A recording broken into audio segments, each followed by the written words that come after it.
hayaan po niyo ko na mag-English naman. Kapagkat mayroong isang abogado dito, ininsulto ang isang member ng Quadcom na hindi raw marunong mag-English.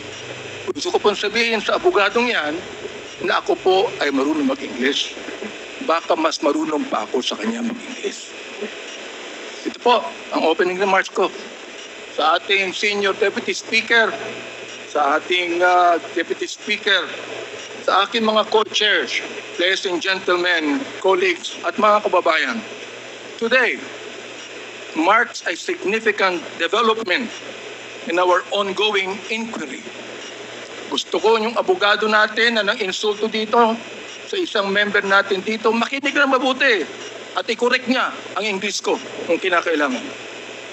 For the first time, former President Rodrigo Duterte will appear before this committee to answer questions posed by his members. I would like to begin by thanking him for his presence. Thank you, Mr. President, for coming here.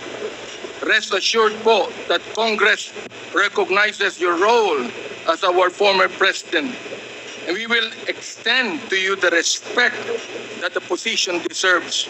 Maraming salamat po. Respect, but not deference, Mr. Chairman. However, my friends, colleagues, let me draw a clear line here. While we should be respectful, we cannot be differential. Mga kababayan, watching today with us, it is important to stress that respect and deference are two different things. It is vital that we, as representatives of the people, remember that distinction, because our ultimate allegiance is not to any one individual, no matter how high their office. We answer to a power greater than any president. We answer to the Filipino people and to God. As Scripture reminds us in Romans 10:3, and I quote, "Since they did not know the righteousness of God and sought to establish their own, they did not submit to God's righteousness." Our fidelity belongs to the Lord alone. Our mission is to seek the truth, and we shall not be swayed from that path. As we have said time and time again, we have organized this inquiry with a solemn purpose to recommend avenues for justice to be served, seek accountability, and uncover the truth as we adhere to the rules of inquiry in aid of legislation. And inherent to this is our moral obligation to stop the vicious cycle of extrajudicial killings against our people who cannot defend themselves, to stop the blatant violations of our Constitution and our laws by scheming individuals and criminal syndicates, and to abate the social menace of illegal drugs. It is our sincere hope that the former president's presence here today will aid this objective, not hinder it. Today, we ask everyone here, including the former president, to speak openly and honestly, as this inquiry's goal is not to cast blame for its own sake, but to serve the cause of justice. Mr. Chairman, marahil po, hindi na ako nakikilala ng ating former president. Magpapakilala po muli ako. Mr. President, ako po si Bishop Benny Abante, ang Pangulo ng Bible Mode, Bible Believers League for Morality and Democracy, na mayroong 6,000 churches sa buong mundo. Kung naalala niyo, Mr. President, bago kayo tumakbo and you were still deciding to run, I was invited by a common friend to meet with you. And we did at the Fairmont Hotel in Makati. I hope that you would remember that. With me are two pastors, and we prayed together. I prayed for you, asking the Lord to give you the right decision to run for the presidency. I do not know you from Adam, Mr. President. But I believe in your cause. I believe in your plan. And because of this, Mr. President, I work hard to campaign for you. Many of the pastors of the Baptist community voted for you. Gusto ko pong marinig ito ng mga DDS trolls at DDS vloggers na tumitira sa amin at sinisira ang aking reputasyon. Gusto kong sabihin sa kanila, ilang boto ba ang ibinigay nyo kay former President? Ako po, Mr. President, libo-libong boto ang binigay namin sa inyo. Nagpasalamat ba kayo sa akin? Hindi. Nilapitan niyo po ba ako? Hindi. Mabuti pa, Senator Bongo, Mr. President, nagpunta sa aking simbahan at nagpasalamat sa pagkasinuportahan namin kayo at siya, Mr. President. Now, gusto kong sabihin po dito sa Quadcom na ito, ako ba'y lumapit sa inyo para humingi ng pabor? Hindi po. Ako ba'y lumapit sa inyo para magrekomenda ng justice, magrekomenda ng general, magrekomenda ng cabinet secretary? Hindi po. Hindi ako nagpunta ng Malacanang nung kayo nanunungkulan sa loob ng 6 na taon. Isang beses lang. Ako po ay nagsabi kay Senator Bongo, kung maaari na makapag-usap po tayo. Pumayag po siya. At nag-usap po tayo, if you would remember that, Mr. President. Nag-usap tayo confidentially. Ano pong ginawa ko? Binuksan ko po ang Biblia. Ipinakita ko sa inyo na walang ibang tagapagligtas kundi ang Panginoong Kristo. Ipinakita ko sa inyo ang maaaring magbago ng buhay natin, walang iba kundi ang ating Panginoon. Sinabi ko sa inyo ang nakalagay sa John 3:16, for God so loved the world, that He gave His only begotten Son, that whosoever believeth in Him should not perish, but have everlasting life. Binantayan ko ang inyong panunungkulan. Nakita ko na maganda ang plano nyo. Nakita ko po, Mr. Chair, na ayaw ng Pangulo na itong bansang Pilipinas mahulog sa kamay ng mga drug lords at drug traffickers. Maraming salamat po sa inyo. Nagsimula kayo ng war on drugs. Kami mga kapastoran, bilib po sa inyo, sa inyong ginawa. Sabi nyo, 6 months lang, kaya nyong tapusin ang war on drugs na ito. Inabot po kayo ng 6 na taon. Hanggang ngayon, meron po tayong war on drugs. Hindi po namin nakalain, Mr. President, na sa war on drugs na yan, mamamatay ang more than 30,000, Mr. President. Hindi ko akalain na more than 7,000 na mga drug pushers ang mamamatay sa kamay ng mga kapulisan at sa kamay ng mga riding in tandem. At sinabi po ng ating ibang kapulisan, at gusto kong sabihin, hindi po lahat ng kapulisan, sapagkat ang karamihan po ng ating kapulisan mga mabuting tao at nais protektahan ang bansang ito. Pero ang ilang mga pulis pumatay po. At dito nag-testify ang ilan na merong reward system na inyong itinanggi nung kayo ay nag-testify under oath doon sa Senado. Ngayon po, bilang bishop po ng Bible Mode, hindi ko akalain na kinakailangan pumatay tayo ng more than 30,000 people para masugpo po ang drugs sa atin. Aba, Mr. Chair, talo pa natin ang Mexico. Sapagkat ng Mexico, nakita ko wala pang 10,000 namatay. Talo pa natin ng Colombia. Naging killing fields po ang Pilipinas nung panahon ninyo, nung kayo nanunungkulan. Naniniwala po kami na dapat hindi manatili ang drugs dito sa ating lipunan. Subalit, hindi po ako naniniwala na dapat tayong pumatay ng more than 30,000 people. Dahilan dito, pinatay si Kian Alejandro. Ano ang kasalanan niya? Pinatay ang isang 3-year-old na bata na nahagip ng stray bullet dahilan pumatay sa isang drug pusher.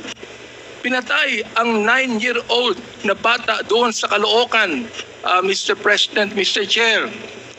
Ang kanyang bala ay nandun pa sa kanyang katawan nung siya'y nilibing.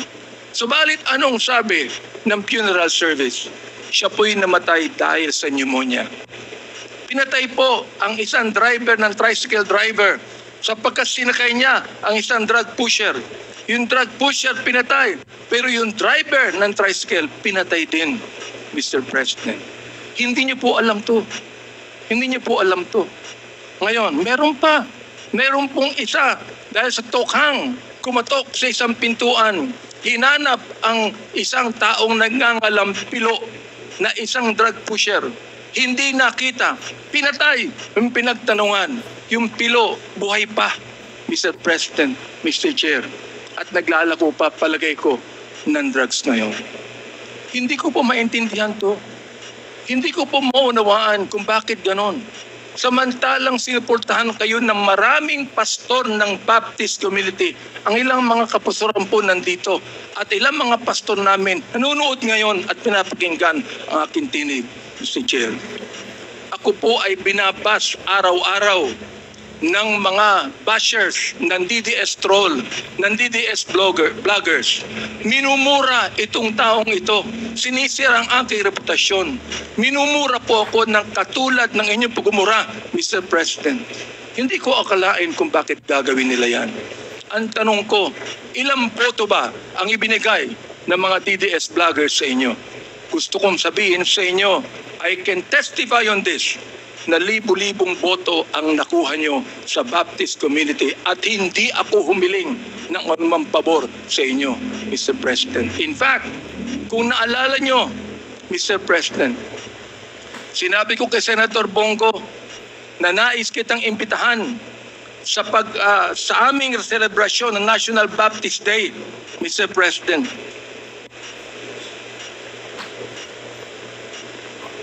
Hihinto ko lang po yung pakikipag-usap na ito ni Delga sa ating presidente para po makapakinig po sa akin ng tama.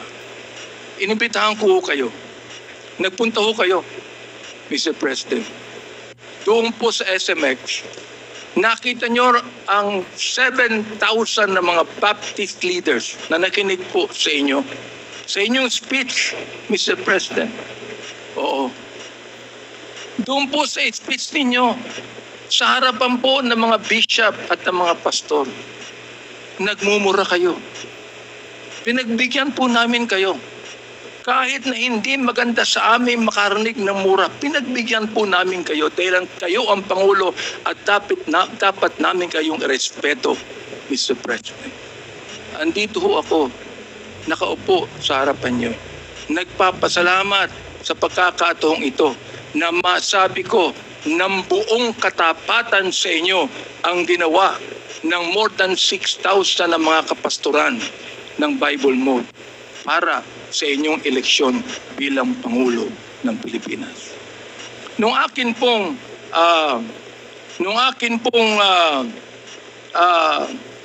nag-file ako ng bill, Mr. President, yung pong tinatawag nating Republic Act 11897, an act declaring the second Thursday of January of every year as special working holiday to be known as National Baptist Day. Sinuportahan po ito ng lahat ng mga congressman. Sinuportahan po ito ng lahat ng mga senador. Okay. At nilagay po sa inyong opisina. Pinirmahan nyo ba ang bill na yan? Hindi po. Naging batas yan because it lapsed into law after 30 days. Pero okay lang po sa amin yun. Okay lang po sa amin yun. Yun na lang siguro ang maaaring pasalamat ninyo, Mr. President, sa amin. Bilang pagboto namin sa inyo ng mga libo-libo mga Baptist leaders at Baptist members sa buong kapuluan. Hanggang ngayon, nirerespeto po kayo ng aming kapastoran.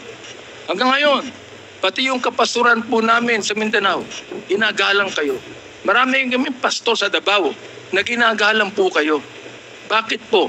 Sapagkat kayo ay naging Pangulo ng Pilipinas. Ang kahilingan lang po namin dito, Mr. President, habang kayo po ay kinakausap namin ngayong umaga, ang kahilingan lang po namin dito ay sana po naman respetuhin po ninyo ang Quadcom hearing na ito sa pamamagitan ng hindi paggamit ng mga vulgar words. Mr. President. Sapagkat gusto kong sabihin sa inyo bilang warning na kapag kayo po ay nagmura sa Quadcom hearing na ito, I will make a point of order on you.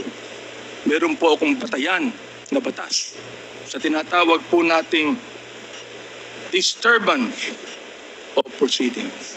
Gusto kong basahin doon po sa Psalms 109, 17 to 18 and 28. Hindi ko alam kung naniniwala kayo sa Diyos. Hindi ko alam kung naniniwala kayo sa Biblia. Samantalang sa isang pagkakataon, tinawag niyo ang Diyos na stupid, Mr. President. Tinanggap po namin yan sa pagkayo Pangulo. Oo. At nagpapasalamat ako. Hanggang ngayon po, buhay pa kayo. Kahit na po tinawag niyo ang Diyos na isang estupido, Diyos. Oo. Hindi ko alam kung katanggap-tanggap yan sa lahat na mga nakikinig sa akin ngayong umaga. Pero ito po, gusto kong basahin sa inyo bilang isa rin namang warning. Sa wikang Tagalog, babasahin ko. Sapagkat iniisip niya, ang manumpa, ang magsabi ng masama, kaya darating yaon sa kanya, sapagkat hindi siya nalugot sa pagpapala, kaya't malayo yaon sa kanya. Dahil binihisan niya ang sarili niya ng pagsabi ng masama o pagsumpa na gaya ng kanyang sariling damit, yaoy papasok sa kanyang kalooban na gaya ng tubig at gaya ng langis sa kanyang mga buto. Hayaang sumumpa sila. Hayaang sila ay magmura. Ngunit magpala ka. Ang kahilingan po namin ngayon, Mr. President, sana po, imbis na mura ang marinig namin sa inyo, sana po, bigyan nyo kami ng pagpapala sa Quadcom na ito. Sapagkat hindi personalidad ang tinutukoy namin dito. Ang tinutukoy po natin ito, issue na kinakailangan po natin tuldukan sapagkat ito po kailangan ng ating bayan. Kapag sila'y bumangon, sila'y mapapahiya, ngunit ang iyong lingkod ay magagalak. Yan po ang sinabi sa Salmo, Mr. Chair, Mr. President. Salamat po sapagkat hinayaan niyo ako na magsabi sa inyo ng buong katapatan na walang halong anumang pagkukunwari, Mr. President. Ginagalang ko pa rin po kayo. Hindi po dahilan ay kayo, kundi dahilan sa minsan naging Pangulo kayo ng Pilipinas. Kaya nga po ang aking opening remarks is what? Respect, not deference. We are not here to give you obeisance. We are not here to give you obedience. We are not here to submit to you. We are here as equal members of this House, Mr. President, Mr. Former President. You are now a private citizen. And I hope and pray that you would give us equal respect as we give you equal respect today.